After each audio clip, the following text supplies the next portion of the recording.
नमस्कार दोस्तों, स्वागत आपके अपने YouTube चैनल आपके अपने परिवार जीके व जीनियस वासन। हमने हरियाणा जीके की एक MCQ क्वेश्चनों की एक सीरीज शुरू कर रखी है और आज की जो क्लास है यानी आज जो हम चर्चा करेंगे 30 नंबर क्लास का जिक्र करेंगे। ठीक है, इससे पहले आपकी 29 क्लासें आ चुकी है और हर एक क्लास के प्रति आप सब बच्चों का बहुत अच्छा प्यार मिल रहा है और आशा है कि आप सब बच्चे बड़े बेहतरीन तरीके से अच्छे तरीके से घर पर क्या कर रहे हैं, तैयारी कर रहे हैं। ठीक है भी, तो आज हरियाणा सामान्य अध्ययन की क्लास रहेगी 30 नंबर, इससे पहले 29 आ चुकी है भी। ठीक है, तो इसका पहला जो क्वेश्चन दिया हुआ है, हरियाणा की किस नस्ल की भैंस को सारे भारत में प्रसिद्ध है। यानी हरियाणा की किस नस्ल की जो भैंस है जो सारे भारत में क्या है, प्रसिद्ध है, भी सारे भारत में फेमस है। ऑप्शन दिए हुए हैं, सिंधी है, बदरावी है, या फिर जाफराबादी है, या फिर आपकी मुर्रा। तो मुर्रा नस्ल की जो भैंस है हरियाणा की, वो भारत ही नहीं संपूर्ण विश्व में प्रसिद्ध है भी, वो भारत ही नहीं संपूर्ण विश्व में प्रसिद्ध है भी। ठीक है भी, क्योंकि इसके जो दूध है उसके दूध में वसा की मात्रा क्या है, अधिक है भी। इसके दूध में वसा की मात्रा क्या है, अधिक है। वसा की मात्रा अधिक होने के कारण ये भारत ही नहीं विश्व में क्या है, प्रसिद्ध है। हरियाणा में इसको क्या कहा जाता है, हरियाणा में इसको काला सोना कहा जाता है। क्या कहा जाता है, काला सोना कहा जाता है हरियाणा में। बहुत इंपॉर्टेंट है। ठीक है भी, ये चीज आपको क्लियर होना चाहिए। उसके बाद में जैसे और भी ऑप्शन आपके दिए हुए हैं, जिक्र करें इस चीज के बारे में। जैसे आपने सिंधी का जिक्र किया है, बदरावी का है, जाफराबादी का जैसे जिक्र करते हैं, ये भी भैंसों की क्या है, नस्ल है भी। क्या है, भैंसों की। जैसे मुर्रा नस्ल की एक भैंस है, इसी तरीके से सिंधी, बदरावी और जाफराबादी भी भैंसों की क्या है, नस्लें हैं। ये आपको जानकारी होनी चाहिए। सिंधी जो है ये मिलती है आपके सिंध प्रांत पाकिस्तान में भी। ठीक है भी, सिंध प्रांत पाकिस्तान का जैसे जिक्र करते हैं वहां पर क्या मिलती है, पाकिस्तान में ये आपके सिंधी किस्म या नस्ल की जो भैंस है वो मिलती है। ये सिंध प्रांत पाकिस्तान वही है जहां पर मैं कई बार आपको हड़प्पा सभ्यता के बारे में बताता हूं। ठीक है भी, हड़प्पा सभ्यता का एक स्थान है चोंदड़ो का जैसे जिक्र करते हैं। चोंदड़ो जो है पाकिस्तान के किस प्रांत में है, वो सिंध प्रांत में। ये सिंध प्रांत वही प्रांत है जो कभी पंजाब का हिस्सा होता था। किसका हिस्सा होता था, पंजाब। हम पढ़ते हैं नहीं, 5 नदियां गुजरती थी पंजाब में, तो ये पंजाब का ही हिस्सा था ये सिंध प्रांत जो आपका। परंतु भारत पाकिस्तान का बंटवारा हुआ, उस बंटवारे में पंजाब के 2 भाग हो गए थे। ठीक है, तो ये सिंध प्रांत जो है, इस सिंध प्रांत में सिंधी भैंस नस्ल की भैंस मिलती है। भद्रावी भी एक नस्ल है भैंस की। जाफराबादी जो जिक्र करते हैं, ये जाफराबादी गुजरात में। ठीक है भी, गुजरात के कच्छ व जामनगर का जिक्र करते हैं। कच्छ व जामनगर, ठीक है भी, इंपॉर्टेंट है, मैंने कई बार आपको बताया भी है। कच्छ व जामनगर के क्षेत्र में किस नस्ल की भैंस पाई जाती है, आपके जाफराबादी भी। क्या है, जाफराबादी। इसके दूध में भी वसा की मात्रा अधिक होती है और हेवी भारी भैंस के रूप में भी इसको जाना जाता है। भारी भैंस के रूप में भी इसको जाना जाता है। कच्छ प्रांत, कई बार क्वेश्चन पूछा गया है भी जाफराबादी नस्ल की भैंस भारत के किस राज्य में पाई जाती है, तो गुजरात जिक्र करोगे। और राज्य की बजाय अगर कच्छ दिया हो, कई बार राज्य नहीं देते, तो कच्छ में सबसे ज्यादा पाई जाती है। ये कच्छ वही है जिसको कच्छ का रण कहा जाता है भी। कच्छ का रण को जो कहा जाता है, यानी कच्छ का जो रण है ना, वो दलदली क्षेत्र है, खास करके जंगली गधों के लिए मैंने जिक्र किया था, जंगली गधों। ठीक है भी, जंगली गधे भारत में कहां पर पाए जाते हैं, आपके यहीं पर कच्छ के रण में ही तो पाए जाते हैं, जहां पर लूणी नदी क्या होती है, विलुप्त होती है। ये चीज आपको थोड़ा सा क्लियर होना चाहिए। ठीक है भी, तो जाफराबादी गुजरात है, कच्छ जामनगर का जैसे जिक्र कर सकते हो इस चीज के बारे में। और जामनगर में ही भारत की सबसे बड़ी रिफाइनरी है, तेल रिफाइनरी। और आपको यह भी ध्यान होना चाहिए, भारत सरकार के अधीन नहीं है, ये आपको ध्यान हो। जियो के, खासकर रिलायंस का जब हम जिक्र करते हैं, रिलायंस की सबसे बड़ी रिफाइनरी है भारत में, जामनगर में। ठीक है, ये चीजें क्लियर हो। नेक्स्ट क्वेश्चन के बारे में चर्चा करते हैं। हरियाणा गोवंश संरक्षण एवं गो संवर्धन एक्ट किस साल लागू हुआ था। अभी हरियाणा गोवंश संरक्षण व गो संवर्धन एक्ट किस साल लागू हुआ था अभी। ठीक है भी, ऑप्शन दिए हुए 2017 है, 2015, 2016 या 2014। 14 के अंदर। तो हरियाणा गो संरक्षण एवं गो संवर्धन कानून जो लागू हुआ था वो 2015 में लागू हुआ था। भी क्या हुआ था 2015 में। अब गो हत्या पर क्या है, गो हत्या एक दंडनीय अपराध है। गो हत्या क्या एक दंडनीय अपराध है, या गो हत्या की तस्करी जो करते हैं उनको 3 साल से 7 साल की सजा का क्या है, प्रावधान है। और हरियाणा भारत का पहला ऐसा राज्य बना है जिसने गोवंश संरक्षण एवं गो संवर्धन पर क्या बनाया है, कानून बनाया है। ठीक है, अभी कब लेके आए हैं, 2015 के अंदर ये कानून आपके लेके आए हैं। अभी एक बार क्वेश्चन ये रिपीट होता है भी, हरियाणा जैसे जिक्र करें हरियाणा गोवंश आयोग के अध्यक्ष भी, आयोग के अध्यक्ष इंपॉर्टेंट है, ध्यान होना चाहिए।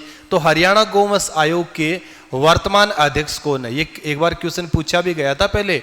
ठीक है, भी कई बार क्वेश्चन पूछा जा चुका है भी हरियाणा गोवंश आयोग के जो अध्यक्ष कौन है। तो हरियाणा गोवंश आयोग के अध्यक्ष है श्रवण कुमार गर्ग भी। ठीक है, भी इंपॉर्टेंट है, याद करना। श्रवण कुमार गर्ग क्या है, हरियाणा गोवंश आयोग के वर्तमान में अध्यक्ष हैं। अब आपको उपाध्यक्ष के बारे में भी जानकारी होनी चाहिए भी, हरियाणा गोवंश आयोग के वर्तमान उपाध्यक्ष कौन है। खास करके पिछले दिनों ये चर्चा में भी थे, विद्यासागर बाघला। क्या है, विद्यासागर बाघला भी। ठीक है भी, तो विद्यासागर बाघला कहां से संबंध रखते हैं, ये आपके रतिया से संबंध रखते हैं। और खास अभी हाल ही में इनको क्या है, कुछ धमकी वगैरह मिली थी इसलिए चर्चा में थे। तो हरियाणा गोवंश आयोग के अध्यक्ष तो है श्रवण कुमार गर्ग है, और उपाध्यक्ष का हम जिक्र करते हैं तो विद्यासागर बाघला है भी। क्या है, विद्यासागर बाघला किस जिले से संबंध रखते हैं, फतेहाबाद जिले से। क्षेत्र का जिक्र करें तो रतिया क्षेत्र से ये संबंध रखते हैं। बहुत इंपॉर्टेंट क्वेश्चन है। ठीक है, चलो नेक्स्ट क्वेश्चन के बारे में चर्चा करते हैं। बार बार ये क्वेश्चन भी आपका पूछा गया है, यानी हरियाणा में भिवानी टेक्सटाइल मिल की स्थापना कब हुई थी भी। हरियाणा में भिवानी टेक्सटाइल मिल की स्थापना किस वर्ष हुई थी। कई बार क्वेश्चन रिपीट हुआ है, 1930 में, 1933 में, 1937 या फिर 1942 के अंदर। तो 1937 में भिवानी टेक्सटाइल मिल की क्या हुई थी, स्थापना हुई थी भी। ठीक है, भिवानी टेक्सटाइल मिल की जो स्थापना हुई थी वो कब हुई थी, 1937 में। ठीक है, एक चीज आपको क्लियर होना चाहिए, अगर आपसे पूछे भी टेक्सटाइल इंस्टीट्यूट के रूप में या टेक्सटाइल इंडस्ट्री के रूप में किसको जाना जाता है, तो भिवानी को जाना जाता है। ठीक है भी, यानी टेक्सटाइल इंस्टीट्यूट के रूप में या इंडस्ट्री के रूप में हम किसको जानते हैं, भिवानी को जानते हैं। जबकि टेक्सटाइल हब के रूप में अगर हम जानेंगे तो टेक्सटाइल हब जो रहेगा आपका पानीपत रहेगा भी। क्या रहेगा आपका, पानीपत। तो टेक्सटाइल हब जो रहेगा वो आपका पानीपत रहेगा, और टेक्सटाइल इंस्टीट्यूट जो रहेगा, इंडस्ट्री जो रहेगा, तो वो कौन सा रहेगा आपका, भिवानी। ये चीज आपको क्लियर होना चाहिए। बहुत बार यहां से क्या है, आपके क्वेश्चन पूछे जाते हैं। अब देखो ये भी आपका क्या है, एक उद्योग है भी। क्या है आपका, उद्योग है। तो हरियाणा में सबसे ज्यादा जो उद्योग है वो उद्योग कहां पर, आपके फरीदाबाद में। यानी हरियाणा में सबसे ज्यादा जो उद्योग धंधे हैं, उद्योग जो विकसित है वो कहां पर, आपके फरीदाबाद में है। इसीलिए फरीदाबाद को उद्योग नगरी के नाम से भी जाना जाता है। इंपॉर्टेंट है, ध्यान होना चाहिए। लगभग 21,460 उद्योग है भी। 21,460 उद्योग कहां पर है, फरीदाबाद में। इसीलिए इसको उद्योग नगरी के नाम से जाना जाता है। उद्योग नगरी, उद्योग नगरी हम फरीदाबाद। अब देखो ये ऐसे क्वेश्चन बन जाते हैं, जैसे मैंने टेक्सटाइल इंडस्ट्री का जिक्र किया था, टेक्सटाइल हब का जैसे जिक्र किया था, तो दोनों के अलग अलग आंसर हो गए ना। अगर आपसे पूछिए उद्योग नगरी किसे कहेंगे, तो उद्योग नगरी आपका फरीदाबाद है। और उद्योग विहार का अगर जिक्र करिए भी, उद्योग विहार, तो उद्योग विहार जो आपका रहेगा वो गुरुग्राम रहेगा भी। क्या रहेगा, गुरुग्राम। तो गुरुग्राम को उद्योग विहार के नाम से जाना जाता है, और फरीदाबाद को उद्योग नगरी के नाम से जाना जाता है।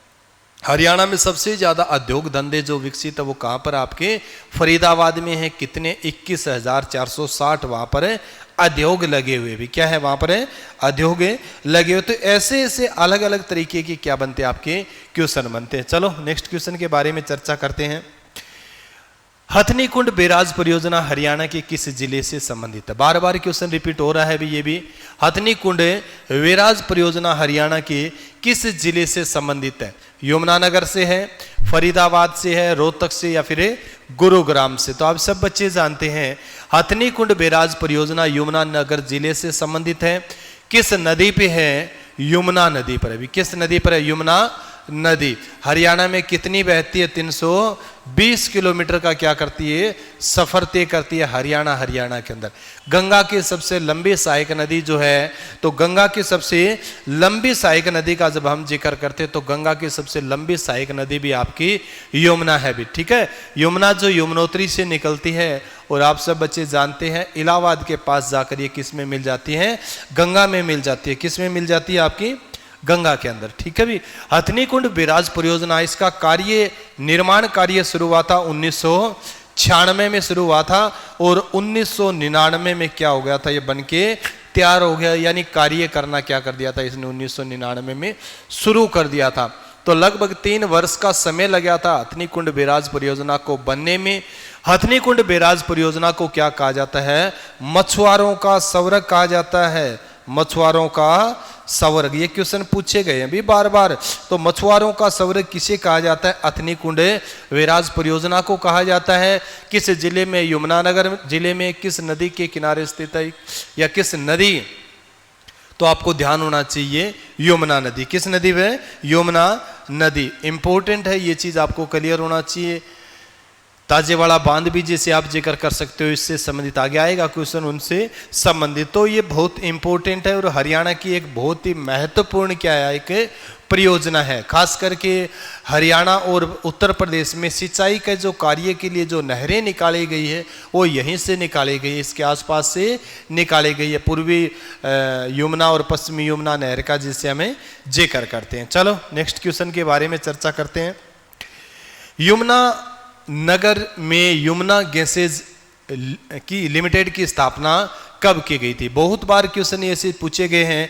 यमुनानगर से जैसे हम जिक्र करते हैं, एक तो यमुनानगर से सबसे ज्यादा पूछा जाता है, यमुनानगर सरस्वती मेल का जैसे जिक्र करते हैं, और एक जो पूछा जाता है यमुना गैसेज, एक वर्कशॉप है वहां पर जगाधरी, उसका जिक्र होता है। तो यमुना गैसेज लिमिटेड की स्थापना कब की गई थी? 1973 में, 1975, 1980 और 1982। तो 1973 में यमुना गैसेज लिमिटेड की क्या की गई थी? स्थापना की गई थी। ये चीज आपको क्लियर होना चाहिए।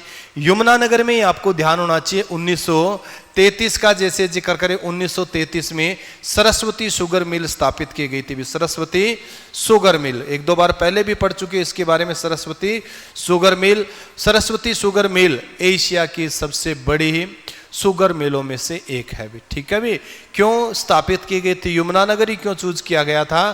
क्योंकि हरियाणा में सर्वाधिक गन्ने का उत्पादन यमुनानगर में होता है और रही खरी कसर कहां से होती है? गन्ने की जो आपूर्ति होती है वो उत्तर प्रदेश से, क्योंकि उत्तर प्रदेश भारत का एक प्रमुख गन्ना उत्पादक है राज्य है भी।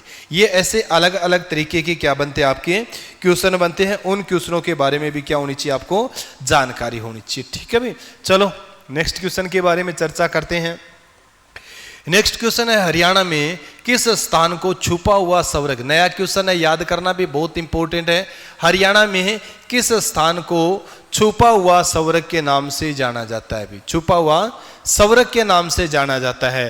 ताजेवाड़ा बांध है, ओटू बांध है, मसाणी बांध है या हथनी कुंड बांध है? तो आपको ध्यान होना चाहिए ताजेवाड़ा जो बांध है, ताजेवाड़ा बांध को क्या कहा जाता है? छुपा हुआ स्वर्ग कहा जाता है भी, छुपा हुआ स्वर्ग कहा जाता है। ताजेवाड़ा बांध जो बना था 1873 में भी, ठीक है भी। कब शुरू हुआ था? 1873 में।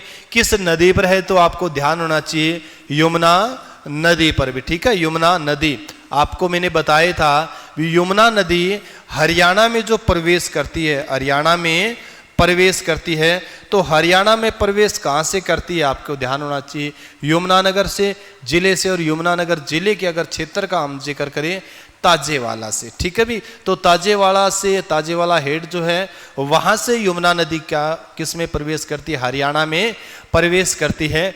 और यमुना नदी के कारण ही यमुना नगर को यमुना नगर नाम मिला है, ठीक है।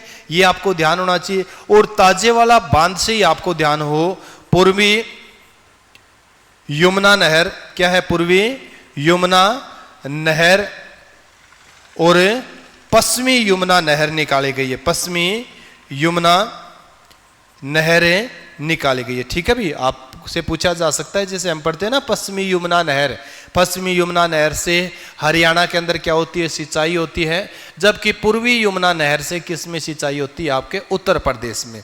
पूर्वी यमुना नहर से किस में सिंचाई होती है, आपकी उत्तर प्रदेश में। एक चीज आपको ये भी ध्यान होना चाहिए, बांध जो होती है संयुक्त परियोजनाएं होती है भी, किस किस राज्य को उसका फायदा मिलता है, किस राज्य को नहीं मिलता। अगर आपसे पूछिए ताजेवाला बांध है, इसका फायदा किन दो राज्यों को मिल रहा है, तो हरियाणा और उत्तर प्रदेश को। हरियाणा में से कौन सी नहर आती है, पश्चिमी यमुना नहर आती है, और उत्तर प्रदेश में कौन सी नहर आती है, पूर्वी यमुना नहर आती है। तो ये अलग अलग तरह की आपको क्या होनी चाहिए, जानकारी होनी चाहिए। इसीलिए इसको कहा जाता है छुपा हुआ, हरियाणा में छुपा हुआ सौरक कहा जाता है ताजेवाला बांध को। अब देखो बांध और भी दे रखे हैं आपके, ओटू बांध है, ध्यान हो इस चीज के बारे में। वैसे तो देखो सारी की सारी ये जानकारी आपको पढ़ना चाहिए। ओटू बांध का जैसे जिक्र करें, ओटू बांध हरियाणा के किस जिले में स्थित है, किस नदी पर स्थित है, क्यों है, ठीक है भी, ये आपको जानकारी। ओटू बांध है घग्गर नदी के किनारे स्थित है। किस नदी, घग्गर नदी के किनारे स्थित है। किस जिले में है, सिरसा जिले में। किस जिले में, सिरसा। ये वही घग्गर नदी है जिसको प्राचीन काल में किस नाम से जाना जाता था, प्राचीन काल में सरस्वती नदी के नाम से जाना जाता था, सरस्वती नदी के नाम से जाना जाता है, ठीक है भी। ये वही घग्गर नदी है जिसके किनारे बनावाली हड़प्पा सभ्यता का स्थल है भी। कौन सा, बनावाली, यानी बनावाली बिरडाना, ये हड़प्पा सभ्यता के स्थल है, किस नदी के किनारे स्थित थे प्राचीन काल में। तो ये आपको ध्यान होना चाहिए, घग्गर नदी के किनारे। किस नदी के किनारे, घग्गर नदी। तो घग्गर नदी के किनारे कौन सा है, ओटू बांध है, जिसको वीर्य बांध के रूप में भी जाना जाता है। किस बांध के, वीर्य बांध के रूप में भी इसको जाना जाता है, ठीक है। इसके बाद में मसाणी बांध दिया हुआ है आपका। मसाणी बांध जो है ये साहिबी नदी के किनारे है भी, साहिबी नदी, साहिबी नदी के ऊपर है। और किस जिले में है, रेवाड़ी जिले में। किस जिले में है, रेवाड़ी जिले। तो रेवाड़ी जिले में साहिबी नदी के ऊपर कौन सा बांध बना हुआ आपका, मसाणी बांध बना हुआ है। कौन सा बांध बना हुआ आपका, मसाणी बांध बना हुआ है। तो ये बांध जितने भी जो आते हैं ना, उनके बारे में आपको जानकारी होनी चाहिए, ठीक है भी। इसके अलावा देखो ज्योग्राफी में भारत का भूगोल के अंतर्गत मैंने बांध करवाए हैं, 2 वीडियो उसकी बना के आपको दी हुई हैं। तो भारत के बांधों के बारे में भी आप पढ़ो। बाखड़ा बांध है, उसके बाद में जैसे नंगल डैम या बाखड़ा बांध का हम जिक्र करते हैं, या फिर हीराकुंड बांध का हम जिक्र करते हैं, नागार्जुन सागर बांध का हम जिक्र करते हैं, पेरियार बांध का जैसे हम जिक्र करते हैं, ठीक है भी। तो अलग अलग तरह के जो आपके बांध हैं, उन बांधों के बारे में भी क्या होनी चाहिए, जानकारी होनी चाहिए, ठीक है। बहुत इंपॉर्टेंट बांध है, उनसे संबंधित क्या आपके क्वेश्चन पूछे ही जाते हैं हमेशा भी। विश्व के भी आपको ध्यान होना चाहिए। विश्व में तो एक आसवन बांध के बारे में सबसे ज्यादा पूछा जाता भी, आसवन बांध भी। आसवन बांध किस नदी के किनारे स्थित है, तो ये नील नदी भी। कौन सी नदी आपकी, नील नदी के किनारे। नील नदी जो मिस्र का वरदान कहा जाता है, किसको, नील नदी को मिस्र का वरदान कहा जाता है, नील नदी को। उद्गम क्षेत्र कौन सा है, नील नदी का, विक्टोरिया झील भी। विक्टोरिया झील अफ्रीका महाद्वीप की सबसे बड़ी झील है। कितने क्वेश्चन बना सकते हो, ऐसे तो बहुत लंबी आपकी क्लास हो सकती है, लंबे बना सकते हो।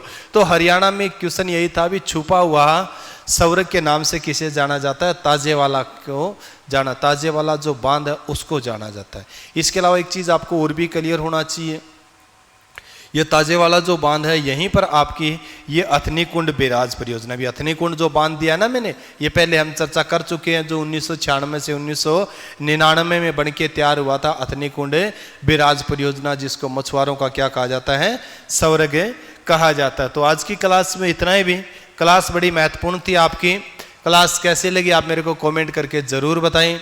इसी के साथ सभी बच्चों को जय हिंद, जय भारत, वंदे मातरम।